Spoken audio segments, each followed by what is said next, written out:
Saya berkat air cocok.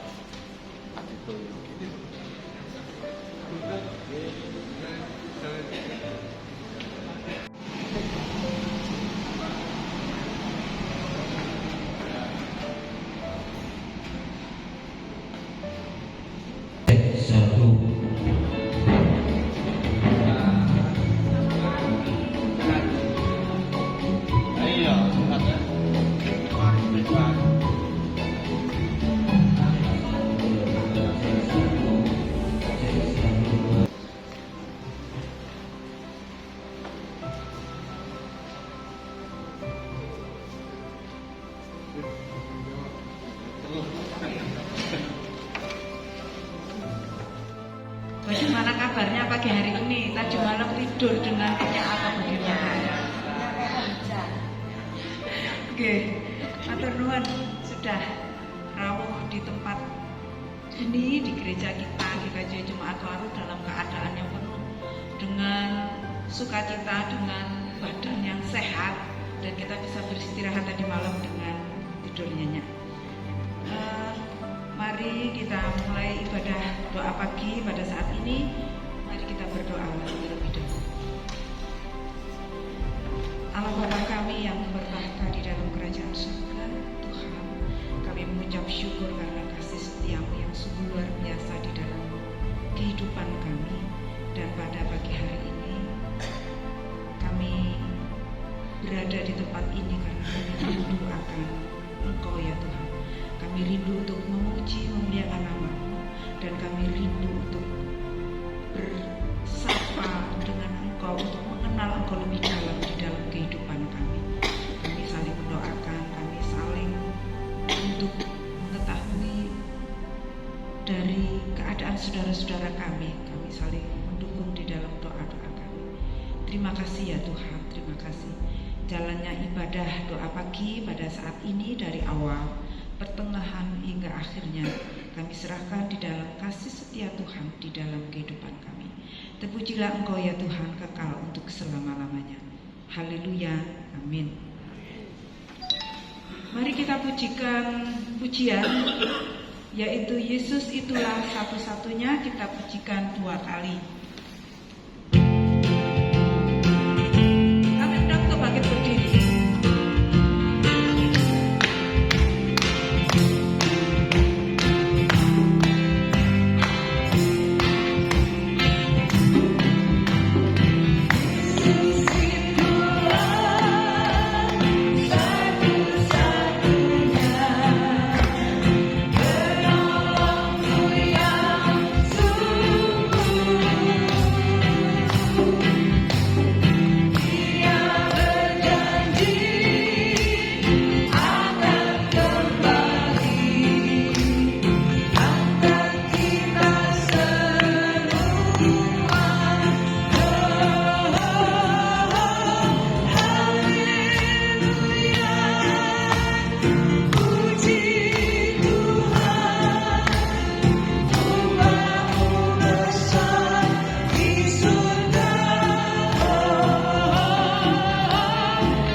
Seringkali merasakan sesuatu hal kita pikir terlalu jauh dengan segala apa yang terjadi di dalam keluarga kita, mungkin diri kita sendiri masing-masing, dengan segala kekhawatiran kita untuk apa yang akan terjadi di depan kita, apa yang akan terjadi di dalam kehidupan anak-anak kita, apa yang terjadi dengan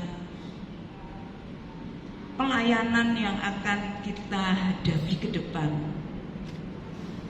dengan pemikiran-pemikiran kita yang positif. Tetapi tidak dipungkiri kita juga mempunyai pemikiran-pemikiran hal-hal yang sering kita takutkan. Nah, iki terjadi bagaimana hal-hal yang dalam tanda kutip negatif. Tetapi kita tidak perlu khawatir karena Tuhan selalu menyertai kita dan memampukan kita kalau kita bersandar kepadanya. Kita pujikan, jangan kamu khawatir. Di dalam kehidupan kita, Tuhan juga senantiasa menyertai dan memberkati kita, dan kita tidak akan pernah kekurangan di dalam kehidupan kita hari lepas hari. Jangan kamu khawatir.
Serta saudara yang dikasihi Tuhan, sebelum kita bersama-sama membaca dan merenungkan akan firman Tuhan, mari kita berdoa. Ya Tuhan, betapa rindu kami suka dan senang melayani Tuhan. Karuniakanlah kepada kami roh sukacita, supaya kami senang menyembah dan melayani. Karena kami yakin dengan hati senang firman Tuhan yang ditabur jauh lebih mudah untuk kami cerna dan kami pahami. Oleh karena itu ya Tuhan, persiapkanlah seluruh akal budi, jiwa, roh dan tubuh kami untuk senantiasa senang menyambut firman-Mu. Dan kami semuanya dimampukan untuk bisa menjalani, melaksanakan firman-Mu itu di dalam kehidupan kami sehari-hari. Ya Tuhan, inilah kami, dengarkanlah doa kami, karena Engkau-lah Sang Firman yang hidup. Amin. Ibu, Bapak, serta saudara yang dikasihi Tuhan, pada pagi yang penuh dengan sukacita ini, kita akan bersama-sama membaca dari kitab Filipi pasal yang pertama ayat yang ke-22. Ini sepertinya lanjutan dari Sabtu yang lalu ketika Bapak Eka Andrian yang membawakan firman Tuhan. Dan saat ini kita akan membahas ayat yang ke-22. Filipi pasal 1 ayat yang ke-22. Saya akan membacakan untuk Bapak Ibu serta saudara semuanya. Namun, jika aku harus hidup di dunia ini, itu berarti bagiku bekerja memberikan buah. Jadi, mana yang harus kupilih? Aku tidak tahu. Berbahagialah kita semuanya yang pada pagi hari ini telah membaca dan akan bersama-sama merenungkan firman-Nya, dan biarlah firman itu terus terpatri di dalam kehidupan kita dan kita bisa menjadi pelaku firman-Nya. Selamat pagi Bapak Ibu serta saudara semuanya. Pagi hari ini saya sangat sukacita dan bersyukur sekali karena mungkin baru kali ini saya ada di tengah-tengah panjenengan, dan saya bersyukur sebenarnya ini libur begitu, tapi karena ada tugas yang lain saya nanti harus bersama dengan Pak Eka Andrian Tulio, dan mohon maaf nanti setelah firman kami mengaji. Mari kita kembali kepada bacaan kita di Filipi pasal 1 ayat yang ke-22. Kalau saya mendengar dan mengenal nama Paulus, lalu disambung dengan kota yang namanya Filipi, atau mungkin dikatakan jemaat Filipi, pasti saya langsung nyaut yang namanya sebuah tempat, yaitu penjara.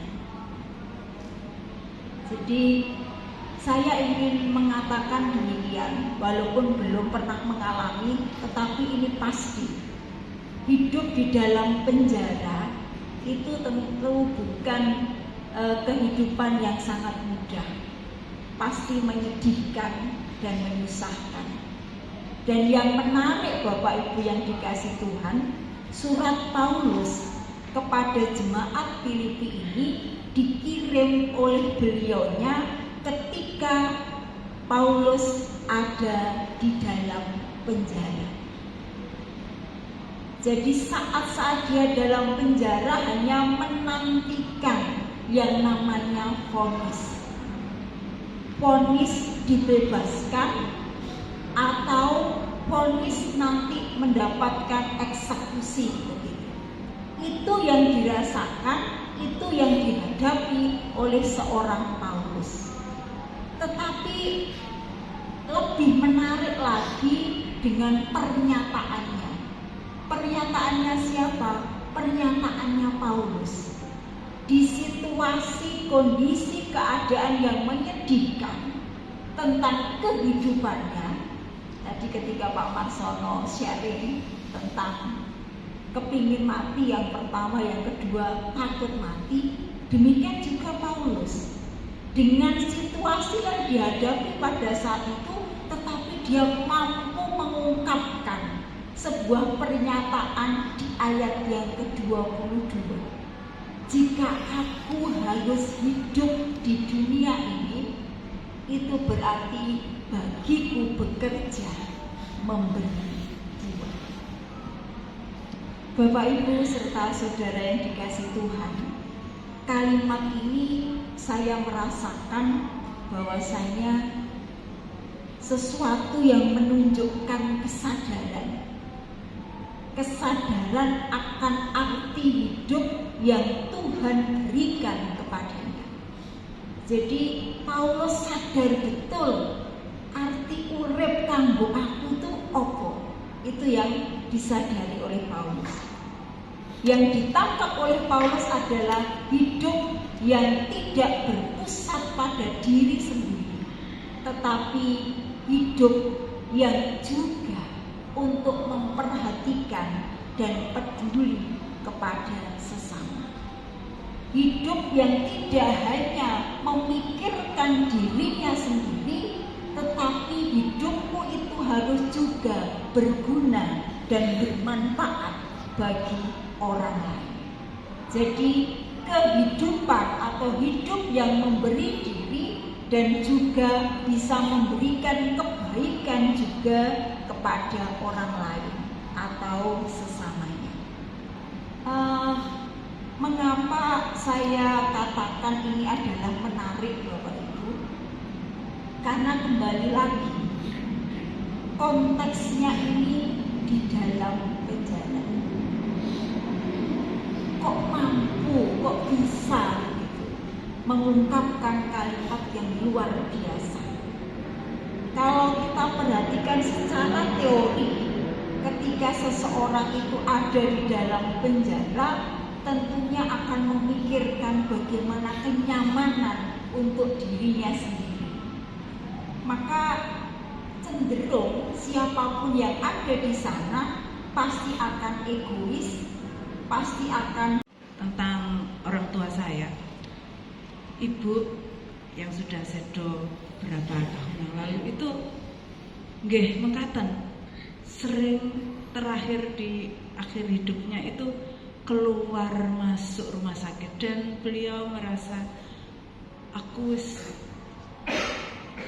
capek gitu, pulang dari rumah sakit, di rumah beberapa 1 minggu atau 2 minggu masuk lagi ke rumah sakit, dan beliau sampai di titik tertentu merasa sudah saya tidak bisa dibawa ke rumah sakit. Saya menangis sebagai anak, merasa Saya tidak bisa meluluhkan hati Ibu, tetapi saya bersyukur pada panjenengan semua yang sungguh mengasihi keluarga kami, khususnya Ibu dan keluarga salah satunya yang ayo Mbak, ini harus bawa ke rumah sakit.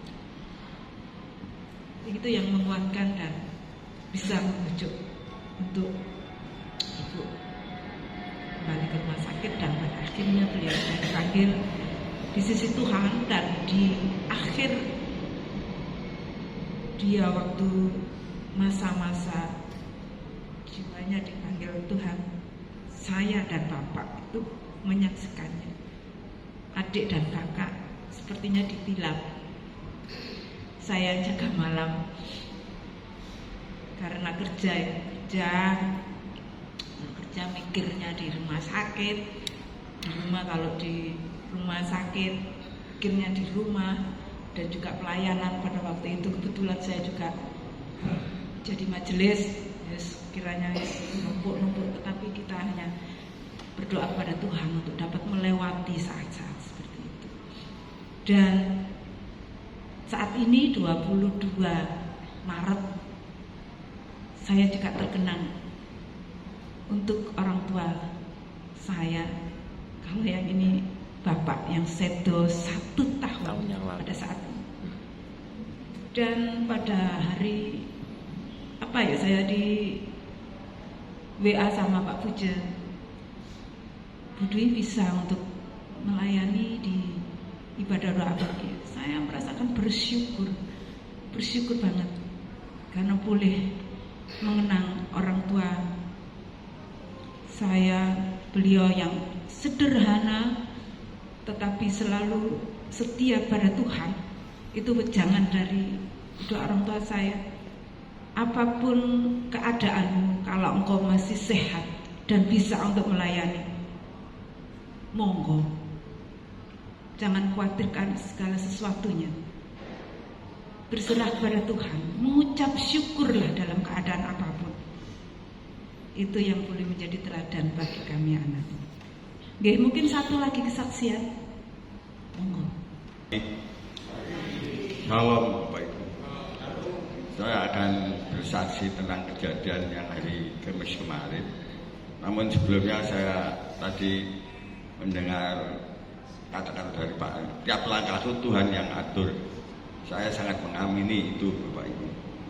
Dan saya percaya bahwa Roh Kudus yang selalu menuntun, yang selalu mengingatkan pada kita semuanya. Ini kalau kita merespon bahwa apa yang kita pikirkan dan apa yang kita lakukan dan apa yang di kejadian apa yang terjadi itu, kadang-kadang kita tidak merasakan bahwa itu ada campur tangan Tuhan, ada campur tangan petunjuk dari Roh Kudus. Bapak Ibu yang terkasih, ketika saya sudah tahap akhir di dalam pekerjaan saya di Belpas di Pak Najib itu, saya jarang menjenguk atau jarang datang ke lokasi proyek itu. Saya serahkan aja Pak, hanya ada 1 tukang dan 1 pembantu, jadi saya tinggalkan. Dan saya istilahnya ya ngompreng sedikit-sedikit, ada kerjaan sedikit-sedikit yang saya kerjakan sendiri sama 1 tukang lasnya aja. Nah, kejadian yang hari Kamis itu, saya pagi itu sudah bersepeda itu ya sampai Sukodono, ada beli roda dan lain sebagainya, roda batu itu.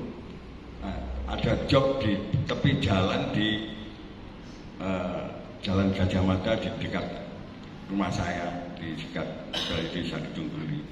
Nah, pada waktu itu siang hari paginya saya sudah bersepeda sampai ke Sukodono untuk beli roda itu. Dengan kendaraan itu tidak ada gangguan sama sekali Bapak Ibu. Lancar ya, enteng ya sepedanya juga. Terus ketika saya sampai di tempat kerjaan yang ada tukang saya di situ juga, pas saya istirahat tentunya sama-sama pulang, dan itu memang rumah kosong yang saya kerjakan. Dan setelah pulang saya ada mengganti trafo las yang besar, saya ganti yang kecil. Saya bawa pulang trafo itu. bawa pulang, sudah saya siapkan, pagar sudah saya tutup, kemudian itu sudah saya taruh di pinggir jalan. Saya bersepeda pulang, itu sepeda itu rasanya berat. Sepeda itu rasanya berat sekali. Kok aneh. Tadi sampai Sukodono rasanya nggak ada apa, kok rasanya berat. Terus saya itu gini lihat bahwa ternyata trafola saya itu ketinggalan di pinggir jalan loh itu. Nah inilah Roh Kudus tentu yang mengingatkan. Padahal setelah itu saya kembali lagi ngambil trafola itu, sepeda itu loh nggak terasa berat lagi. Ini kok aneh, ini kan aneh, tapi sebenarnya nggak aneh. Itu Roh Kudus itu yang mengingatkan dengan cara yang seperti itu.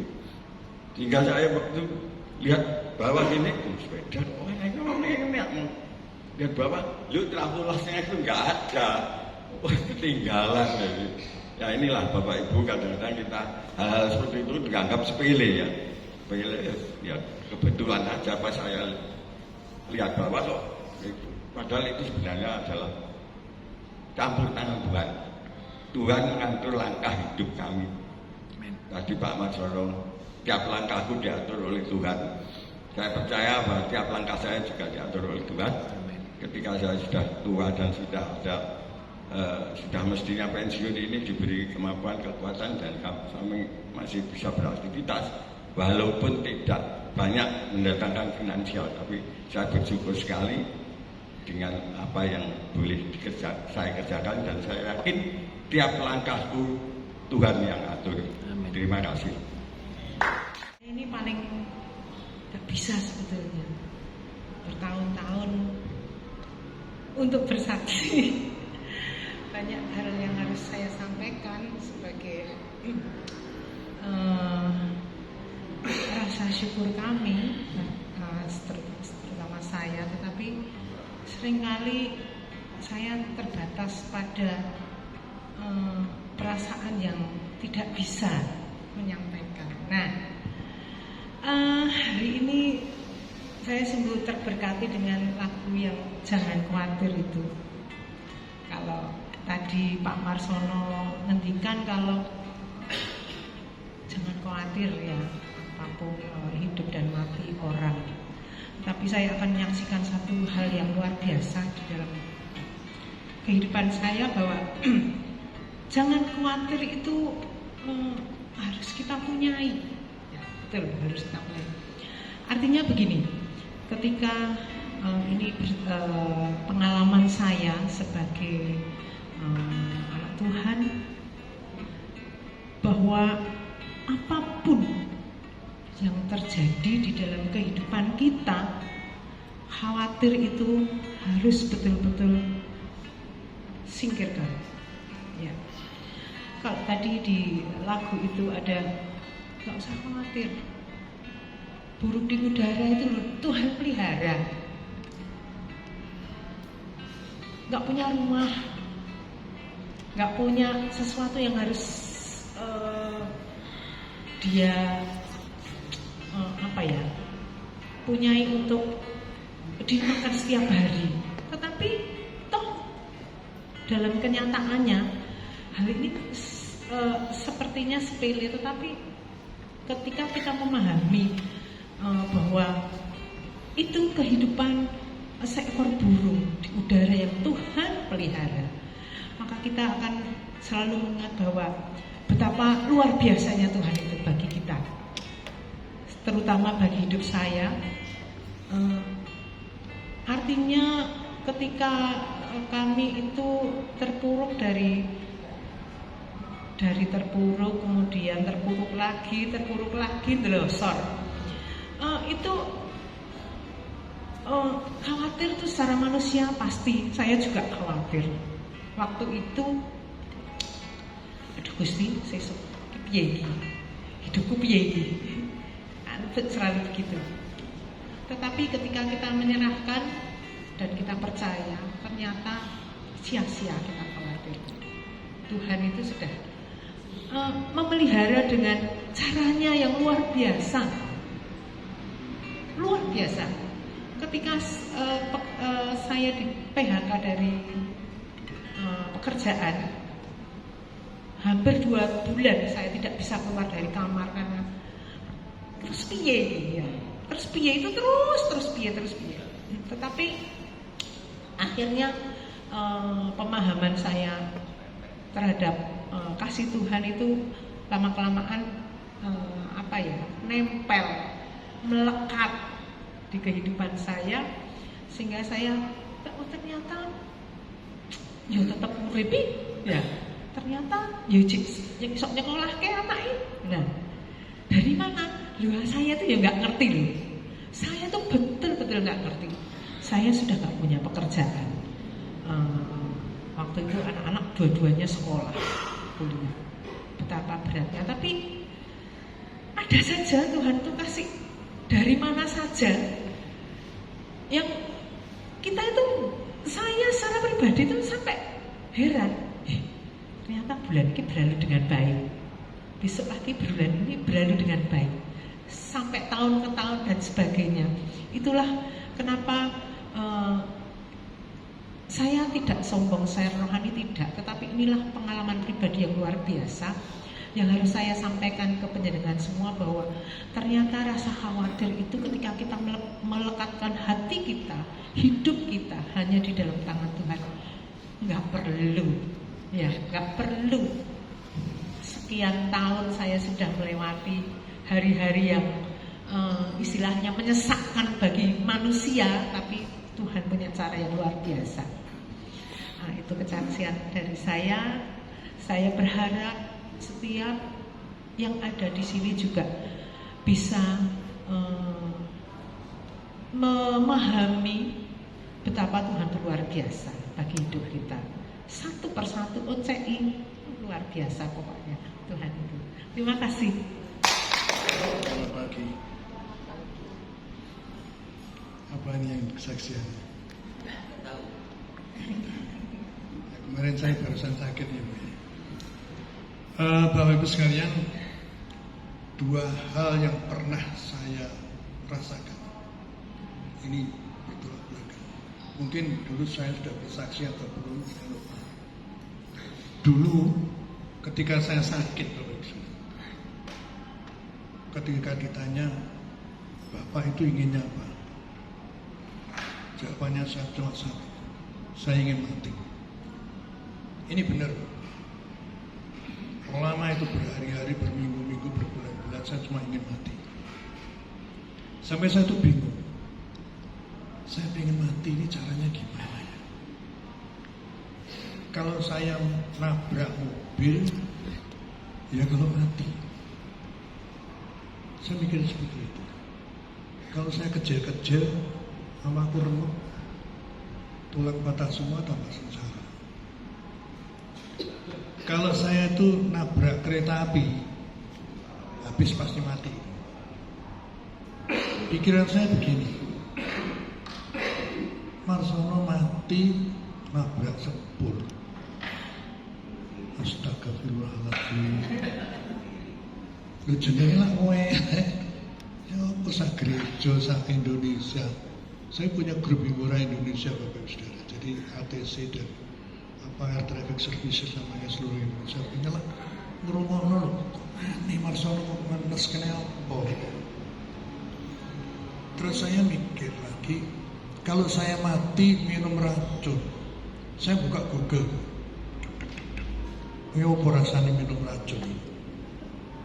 Ternyata jelek, nanti akan tersiar minum racun. Ya. Akhirnya anak-anak, sampai saya itu mencari pendeta, dapatnya itu di Sumatera sana. Pendetanya ahli doa. Tidak apa-apa. Singkat cerita, saya bisa hidup kembali karena doa dari anak-anak dan setiap. Karena Pak Marsono nggak kesel kalau gue, Wong seneng kok kesel gitu. Sudah gue Semarang, Jogja, Solo, yang mau ke Jakarta itu rutin. Di sini juga grup gue sehat walafiat. Nah Bapak Ibu, kejadian yang sakit kemarin jam 2 pagi, saya langsung tumbang. Nggak tahu kenapa, pokoknya perut ini kayak aduh begitu, langsung masuk di mitra. Sakitnya saya dulu tuh nggak banyak yang tahu karena memang saya nggak usah disiarkan kemana-mana. Nah sakitnya saya di mitra ini, ibunya karena punya tanggung jawab tugas untuk mengantarkan ibu-ibu hari Sabtunya itu, nggak bisa, gerobak saya mau dipakai, nggak bisa, bingung, saking bingungnya nge-share di UGD, ya sudah ribut gak karu-karuan gitu. Nah, ketika di Mitra jam 2 pagi, saya mau gak karu-karuan, pusing muter-muter gitu, itu nggak ada ceritanya, tahu-tahu begitu. Lalu dokter mengatakan ini vertigo, langsung disuntik 3 ampul, lalu kemudian agak reda, disuruh pulang diojak begini. Jadi vertigo itu ternyata pikiran. Dok, saya tuh nggak pernah mikir apa-apa, dok mikir gue saya. Pak, pikiran bukan datang dari luar, jadi tidak disadari itu. Dan pola makan Bapak Ibu Saudara, saya dulu tuh nggak pernah mikir pola makan ini bos. Pokoknya luwe mangan, gak luwe gak mangan. Ternyata tidak boleh. Jadi asupan itu pagi harus ada, siang harus ada, sore harus ada. Karena kalau tidak, apalagi kalau usia seumur saya baru sadar. Tadinya nggak mikir, tak pikir sih nomor 2 itu. Nah, setelah pulang Bapak Ibu Saudara, mumetnya tuh nggak hilang-hilang. Jujur saya itu masih mumet kemarin itu. Ternyata setelah saya itu, istri masih terus doa tiap malam. Saya rasakan, kenapa ini kok saya jadi mikir seperti itu. Kalau dulu itu saya pengen mati, ternyata pikiran yang terakhir saya belakang, wedi mati. Aneh. Saya takut betul, saya takut mati. Lihat orang jalan kok tua, kok eskisuk dulu dilungkas mati, ini mati piye. Terakhirnya matiku besok itu piye rasanya?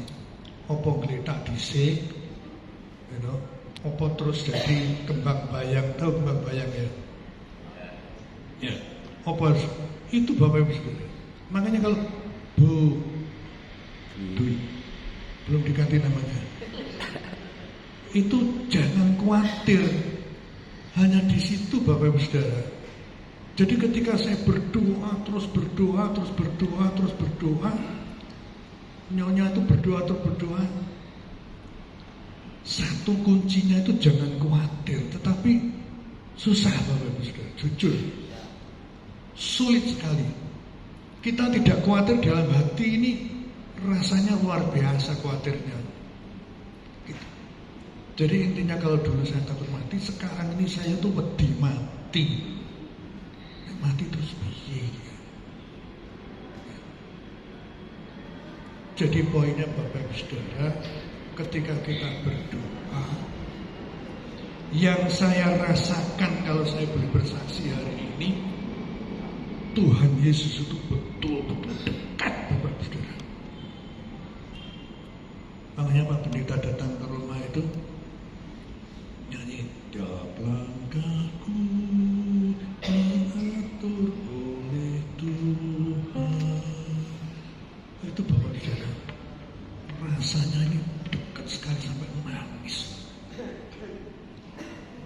Dan nanti Bapak Ibu Saudara semua pasti merasakan seperti itu.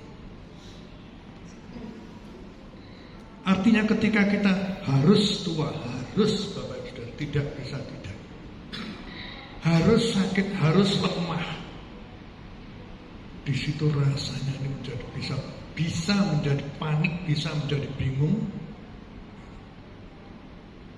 Dan kuncinya hanya satu, jangan khawatir. Harus berserah. Jadi kalau harus mati juga harus bisa berserah. Dan harus bisa merasakan ketika berdoa itu betul-betul kita tuh dekat kepada Tuhan. Karena dulu itu saya sering, saya eling-eling itu kalau berdoa itu sering-sering ngeleyang ya. Kita ngomong pelan-pelan, ini kemana-mana. Loh, Sekarang ini Bapak Ibu Saudara, setiap saat, setiap detik harus kita rasakan. Dan itu saya alami, saya rasakan betul betapa dekatnya kepada Tuhan. Dan di sinilah ada sebuah kekuatan. Ada sebuah kekuatan. Dan istri saya yang saya cinta ini selalu mengatakan, sudah lama nggak usah dipikir, serahkan saja kepada Tuhan. Nanti apa yang terjadi, kita serahkan kepada Tuhan. Dan setiap saat kita harus yakin dan kita harus dekat kepada Tuhan. Kita seringkali merasakan sesuatu hal kita pikir terlalu jauh dengan segala apa yang terjadi di dalam keluarga kita, mungkin diri kita sendiri masing-masing, dengan segala kekhawatiran kita untuk apa yang akan terjadi di depan kita, apa yang akan terjadi di dalam kehidupan anak-anak kita, apa yang terjadi dengan pelayanan yang akan kita hadapi ke depan, dengan pemikiran-pemikiran kita yang positif. Tetapi tidak dipungkiri kita juga mempunyai pemikiran-pemikiran hal-hal yang sering kita takutkan. Nah, iki terjadi bagaimana hal-hal yang dalam tanda kutip negatif. Tetapi kita tidak perlu khawatir, karena Tuhan selalu menyertai kita dan memampukan kita kalau kita bersandar kepada-Nya. Kita pujikan, jangan kamu khawatir. Di dalam kehidupan kita, Tuhan juga senantiasa menyertai dan memberkati kita, dan kita tidak akan